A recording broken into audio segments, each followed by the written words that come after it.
శ్రీనివాస్ గారు, అంటే ఈ పండగ ఉత్సాహంలో ఉన్నాం మనం. పండుగని ఇంకా హుషారెత్తించే ఒక పాట మీ నుంచి మేము కోరుతున్నాం ప్రేక్షకుల తరఫు నుంచి. నారాయణ రెడ్డి గారు గజల్ వేశారండి ఎప్పుడు అండి.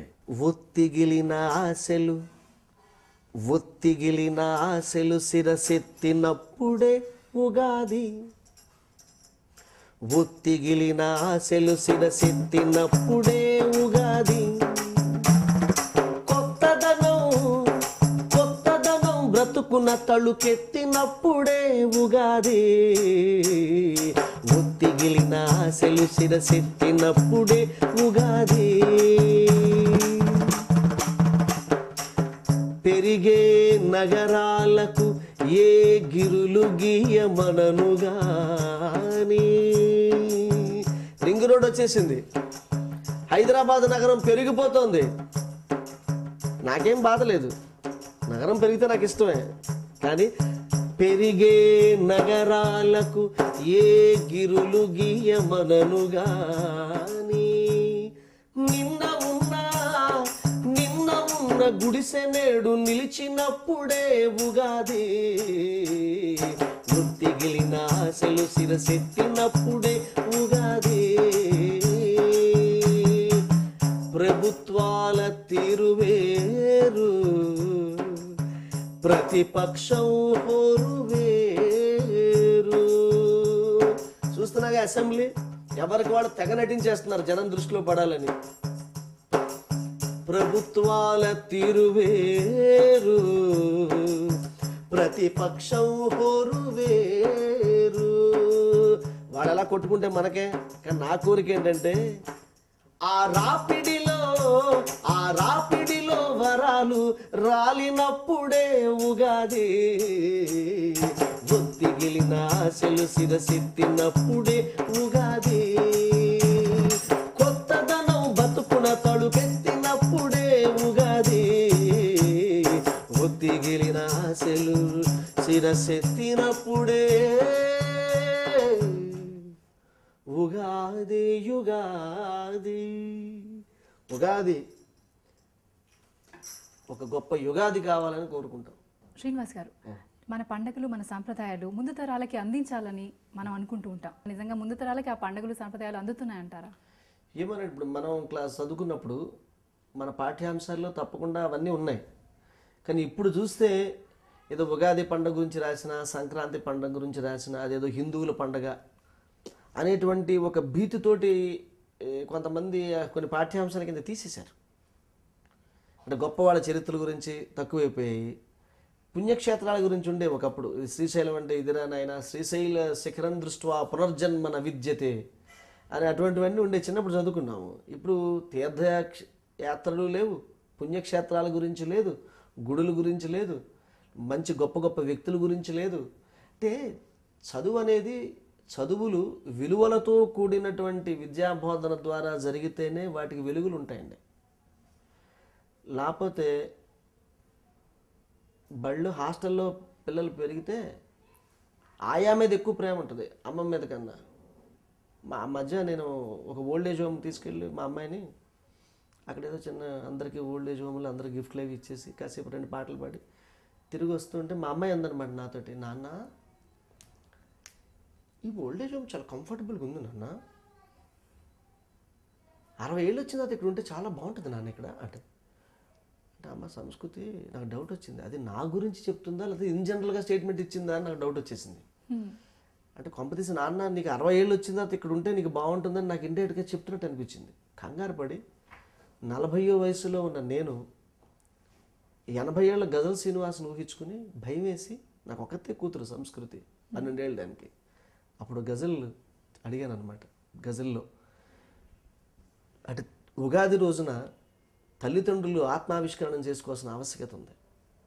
ఎందుకు చెప్తున్నానంటే పండుగలు జరుపుకోకపోతే ఇవన్నీ పునాదులు. ఆ పునాదుల మీద నేను ఈ గజలు పాడుతున్నా. ముసలి వయసులో నేనుంటే నన్ను ప్రేమిస్తావా కన్నా. ఇప్పుడంటే బాగానే ఉన్నాను, కాస్త మొహం ఏదో కాస్త నడవగలుగుతున్నాను, చేస్తున్నాను. కానీ 80 ఏళ్ల గజల్ శ్రీనివాస్ ఊహించుకోండి మీరు, 80 ఏళ్ల పద్మావతి గారిని, 80 ఏళ్ల గజల్ శ్రీనివాస్ని మీరు ఊహించుకోండి ఎట్లా ఉంటాం మనం. మన పిల్లలు ముసలి వయసులో నేనుంటే నన్ను ప్రేమిస్తావా కన్నా, బహుదూరంలో నీవుంటే వచ్చి కనిపిస్తావా కన్నా, నా కన్నులు కనబడకుంటే చీకటి సవాలు చేస్తుంటే నా కను దివ్వెలు పైకెత్తి లోకం చూపిస్తావా కన్నా, తీరిక లేక నువ్వుంటే చూసే కోరిక నాకుంటే ఎప్పుడూ ఒక్కసారైనా కాస్త పలకరిస్తావా కన్నా, నా అడుగులు పడకుంటే ఎలా అడగాలో తెలియకుంటే నా మనసు మాటను నీ మనసుతో ఆలకిస్తావా కన్నా, రెండవ బాల్యమే ముసలితనం, ఆసరా కోరు చివరి క్షణం, గోరు ముద్దలో అమ్మవే, గోరు ముద్దలో అమ్మవే, మమత కురిపిస్తావా కన్నా. గోరుముద్దలోనే కాదు, ఇవాళ ఉగాది పచ్చళ్ళలో కూడా అమ్మవై కాస్త తినిపిస్తావా కన్నా అని ఎక్కడో ఓల్డేజ్ హోమ్లో ఉన్న అమ్మకి ఎవరు పెడతారు ఉగాది పచ్చడి, ఆ నాన్నకి ఎవరు పెడతారు ఉగాది పచ్చడి. అంటే పండగలు జరుపుకోకుండా, పిల్లలతో పండగలు జరుపుకోకుండా, పిల్లలతో గడపకుండా ఉంటే రేపు అందరికీ కూడా వృద్ధ శరణాలయాల గతి. ఈ మధ్యనే చూశాను, కొంతమంది తల్లిదండ్రులు వెళ్ళిపోతున్నారు, ఆదరించేవాడు లేక, హక్కున చేర్చుకునేవాడు లేక. అంటే డబ్బు సంచి రాగానే చేతిలోకి గర్భసంచి మర్చిపోతున్నటువంటి పిల్లలు నేనేమనాల. పండగల నాడు బంధాలకి పునాదులు వేసుకోవాల్సినటువంటి ఈ సందర్భంలో ఆర్ద్రంగా ఎంతో ఆర్తితోటి ఉండాల్సిన మనం అందరం కూడా మనం ఆర్థిక సంబంధాల వెనకబడిపోయి హార్దిక సంబంధాలను వదిలేసుకుంటే ప్రతి పండుగ కూడా ఏడుస్తుంది.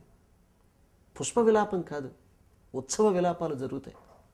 ప్రతి పండుగ కూడా విలపిస్తుంది. అరే ఏంటిరా, మనుషుల మధ్య బంధాలు లేకుండా ఈ పండుగ నాకెందుకు, ఈ ఉగాది పచ్చడి నాకెందుకు, ఇంత రచ్చ రచ్చ చేసి బతుకుతున్నారు మీరందరూ కూడా అని చింతించేటువంటి స్థితి రాకూడదండి. తెలుగు ఎంత అద్భుతమైన మనుషులు అండి, మనం ఎంత ఆనందం అండి, మనకి ఎంత మమేక భావన అండి.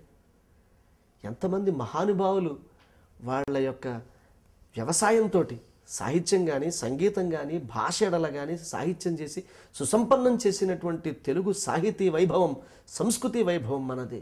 రాజరాజ నరేంద్రుని రాగదృష్టి, కృష్ణరాయ దేవళ కళా దివ్య వృష్టి, నిన్ను నిలిపెను వెన్నెల తిన్నె పీద, ఎంతటి అదృష్టమో జననీ నమోస్తు.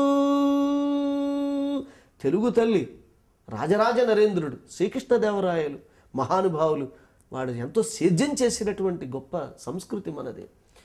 కొంచెమైన దిగదు గోంగూర పచ్చడి లేని ఎడల, తెలుగువాని గొంతు అటులే ఆవకాయ అమరులే దిగి వచ్చి, భిక్ష గొరుచు లొట్టలేసిరెప్పుడో. తెలుగువాడు మొత్తానికి చాలా సంపన్నుడు అంటారు సంప్రదాయ పరంగా. ఎంత గొప్ప సంపద అన్నగండి. భరతమాత సంతతిలో ఘనపుణ్యం తెలుగు. తెలుగువాడిగా పుట్టడం అదృష్టం, భారతీయుడిగా పుట్టడం మచ్చలేని చందమామ నా భారత సీమ, ఫలించిన సత్కర్మ ఈ దేశపు జన్మ అన్నాడు. ఈ దేశంలో పుట్టడం అంటే గత జన్మలో ఏదో సత్కర్మ చేసుకుంటే ఈ దేశంలో పుడతాం. మార్టిన్ లూథర్ కింగ్ అన్నాడు, I visit every country as a traveller, I visit every country as a traveller, but I visit India as a pilgrim అన్నాడు. నేను ప్రతి దేశానికి ప్రయాణికుల్లో వెళ్తాను, కానీ భారతదేశానికి మటుకు తీర్థయాత్రకి వెళ్ళినట్టు వెళ్తాను అన్నాడు. అంటే ఇది పుణ్యక్షేత్రం. ఈ పుణ్యక్షేత్రంలో ఒక దేవాలయం, దేవాలయో రక్షతి రక్షిత. అలాగే పండగలు, దేవాలయం చుట్టూ తిరిగేటువంటి ఒక గోమాతను పూజించుకోవడం ఎంత పుణ్యమో, ఆవును పూజిస్తే ఎంత భాగ్యము గోవును సేవిస్తే, పిల్ల పాపల బ్రతుకులు చల్లగుంటవి, ఇల్లు వాకిలి సిరితో పచ్చగుంటవి.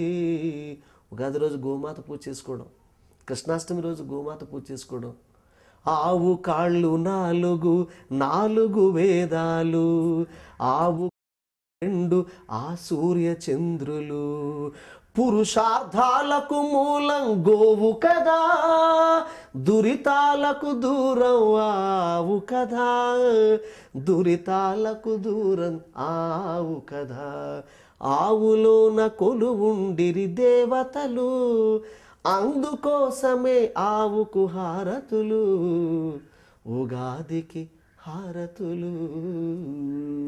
చాలా చక్కగా చెప్పారు. నిజంగా మీ పాటల్లో, మీ గజల్స్లో తెలుగుదనం ఎలాగో ఉట్టిపడుతుంది, మీ ఆహార్యం కూడా తెలుగుదనం ఉట్టిపడేలా ఉంది. మీ పాటలు, మీ గజల్ పాటలు ముందు తరాలకు వారధులుగా నిలవాలని కోరుకుంటూ మరొకసారి ఉగాది శుభాకాంక్షలు. ధన్యవాదాలండి. నమస్కారం.